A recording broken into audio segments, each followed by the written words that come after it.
warahmatullahi wabarakatuh. Waalaikumsalam warahmatullahi wabarakatuh. Sebelum memulai pembelajaran pada siang hari ini, kita awali dengan baca bersama ya.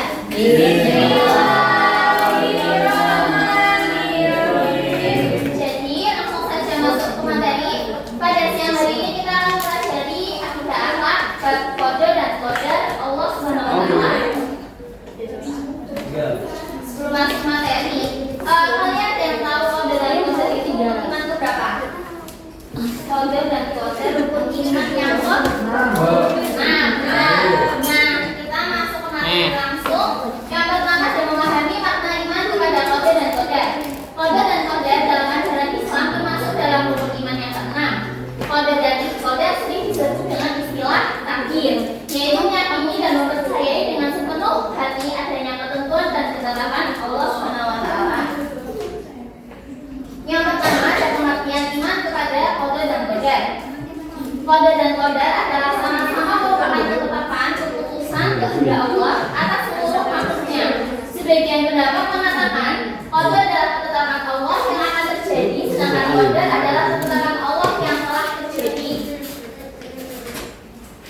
Selanjutnya ada hubungan antara qadar dan qadar. Qadar dan qadar telah ditentukan dan berjalan sesuai dengan aturan yang telah digariskan dan di bawah kaidahnya pula. Dengan perkataan lain, segala yang terjadi di jagat raya ini seperti peredaran matahari, bintang, bulan, dan yang lainnya bukanlah hal yang suatu kebetulan, melainkan sudah ditentukan oleh Allah. Jadi Allah ini telah merencanakan segala sesuatu apapun itu. Allah telah merencanakan sejak zaman azali. Zaman azali itu zaman sebelum terbentuknya dunia. Jadi sebelum dunia dibentuk, Allah sudah menakdirkan untuk hambanya masing-masing. Nah, qadar itu bisa diibaratkan, qadar itu kan ketetapan dan keputusan Allah. Sedangkan qadar itu cara waktu untuk dari keputusan tersebut. Jadi misalkan qadar itu rencananya, sedangkan qadar itu perintilan-perintilannya. Kayak misalkan Andi berangkat, Andi berencana berangkat ke sekolah. Nah, berencana tersebut termasuk dari qadar karena itu merupakan perencanaan. Nah, perintilan-perintilannya itu seperti Andi bangun jam 6, Andi mandi, Andi persiapan, Andi makan, terus Andi berangkat ke sekolah. Itu yang disebut dengan qadar. Jadi tanpa adanya qadar tidak akan terjadi qadar. Jadi itu terus adanya macam-macam takdir. Kenapa kok disebut? Kenapa kita balik takdir? Karena qadar dan qadar itu sering disebut dengan takdir. Takdir ada dua, ada takdir mubram dan takdir mu'alaq. Takdir mubram itu takdir ketentuan Allah yang berlaku atas setiap diri manusia tanpa dapat dihindar atau ditawar lagi. Sedangkan takdir mu'alaq adalah ketentuan Allah yang mungkin masih dapat diubah oleh manusia melalui usaha dan ikhtiar dari Allah Subhanahu wa taala. Jadi takdir mubram itu takdir yang tidak dapat diubah, tidak dapat ditawar oleh siapapun. Nah, sama takdir mu'alaq itu takdir yang mungkin masih bisa kita ubah dengan cara usaha dan dengan cara ikhtiar jika Allah itu mengizinkan. Terus yang poin ketiga ada contoh-contoh qadar dan qadar. Contoh qadar itu yang pertama ada kelahiran dan kematian, yang kedua penyakit, yang ketiga bencana alam. Contohnya kelahiran dan kematian. Qadar itu tadi apa?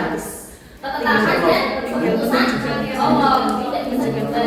Kelahiran ada halnya anak kecil yang lahir dengan penyakit misalkan Down syndrome atau punya cacat, itu tidak bisa, kita tidak bisa menyalahkan Allah sampai kayak gini, itu nggak boleh kayak gitu. Kita harus berdoa buat menerimanya. Begitu dengan kematian setiap orang pasti punya waktunya masing-masing untuk meninggal. Terus yang kedua ada penyakit misalkan ada orang tua yang terkena penyakit kanker misalkan. Nah itu kan walaupun orang tua itu udah berusaha untuk menjaga kesehatan, menjaga pola hidup sehat, menjaga pola makan yang teratur, tapi penyakit itu juga ketetapan dari Allah pada tersebut. Yang ketiga ada bencana alam. Bencana alam itu kan tidak dapat diprediksi.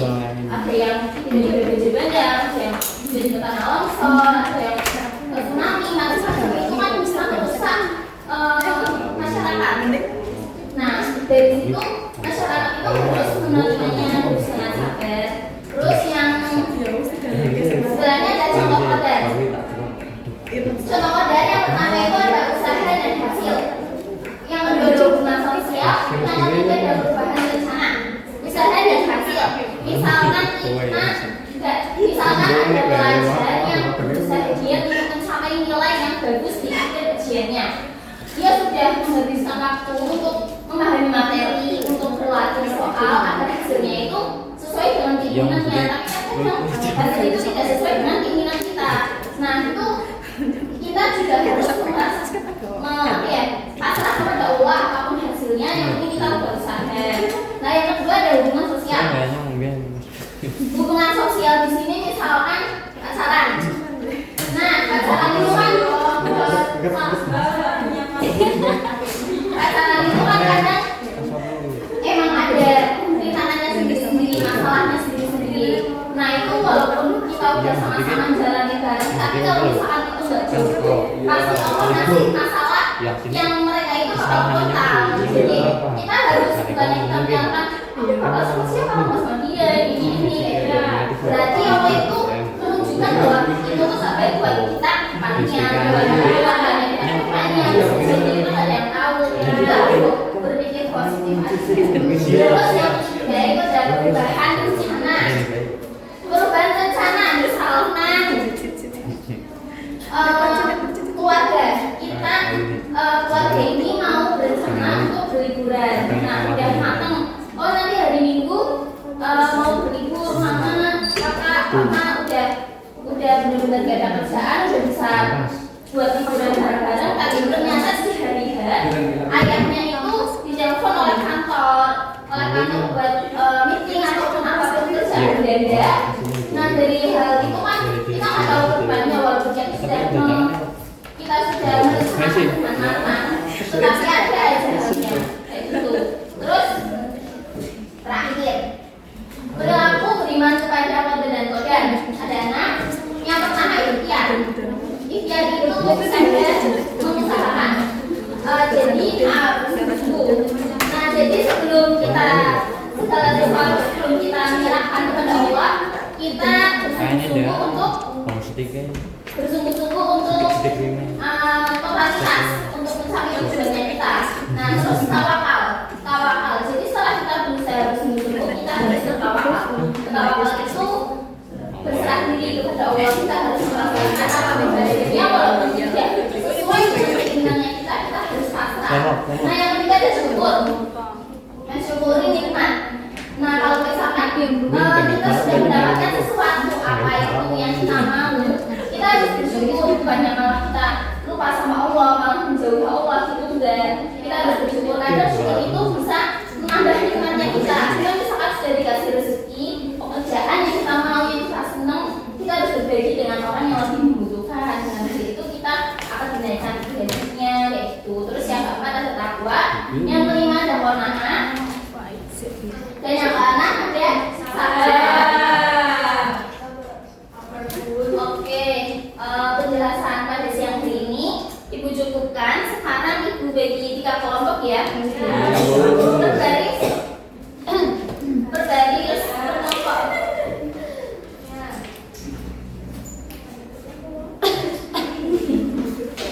Nah di kertas itu ada permasalahan. Kalian berdiskusi dengan kelompok kalian untuk bagaimana solusinya. Ibu kasih waktu 3 menit ya.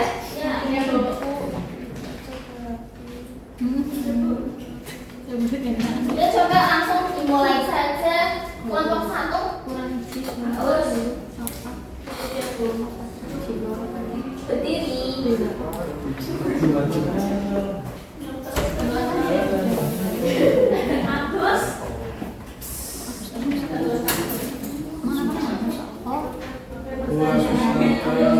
Aini gagal dalam ujian masuk perguruan tinggi ujiannya. Ia merasa sangat kecewa dan menyesal dirinya sendiri. Salah satu lagi memberi takdirnya bagaimana seharusnya Aini merespon situasi ini. Jawabannya dari kelompok kami itu Aini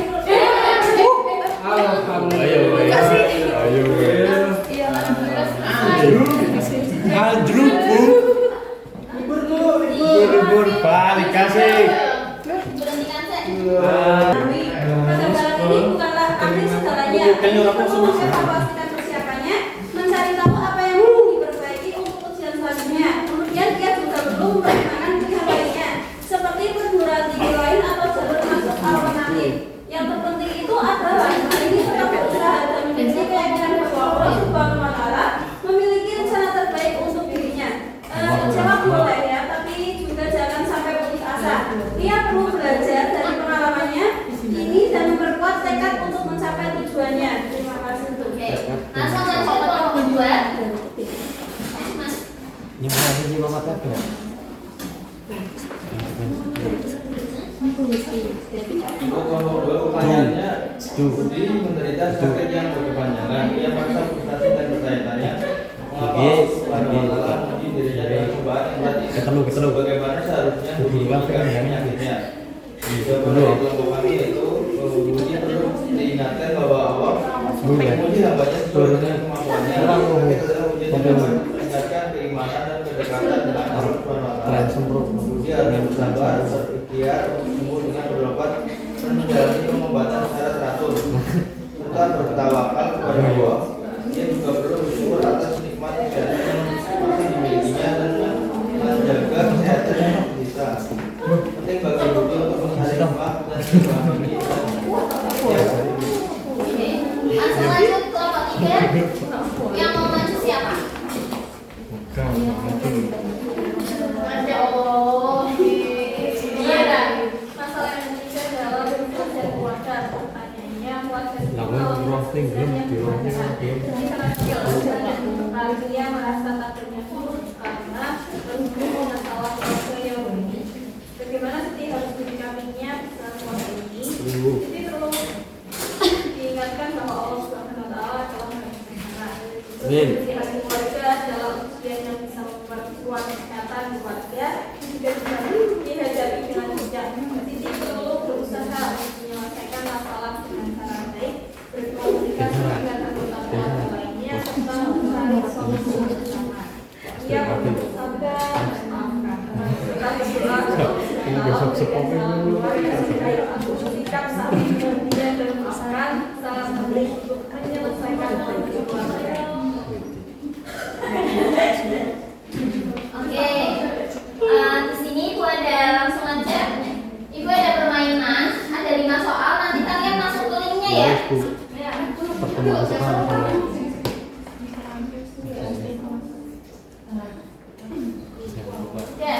Udah bisa bilang.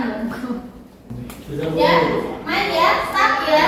1, 2, 3.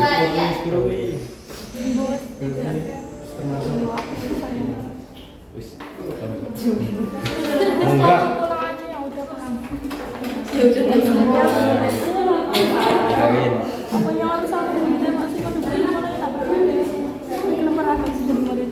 Bilang. Tak kuing kok. Mikir rumah. Jangan lupa pasti muridnya orang berkelompok satu-satu.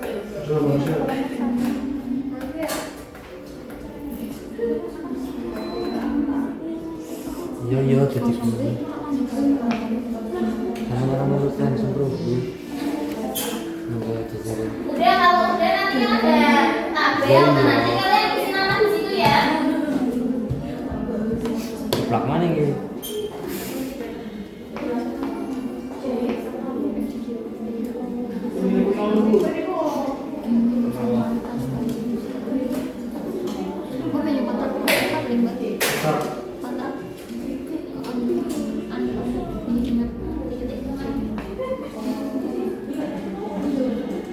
Diketik namanya, nanti muncul yang peringkat 1 siapa, peringkat 2 siapa.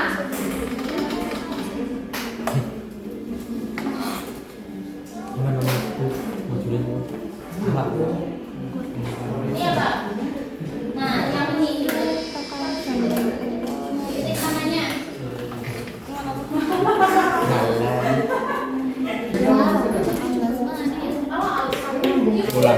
keempat siapa? Ada yang udah masuk lagi?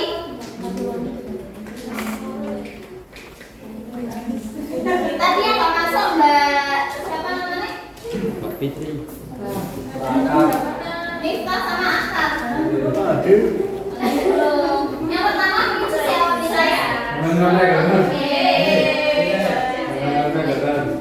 Agus, Kelas. kiu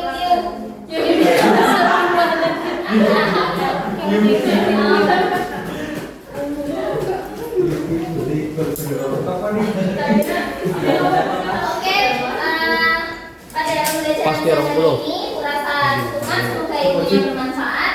Wassalamualaikum warahmatullahi wabarakatuh. Waalaikumsalam.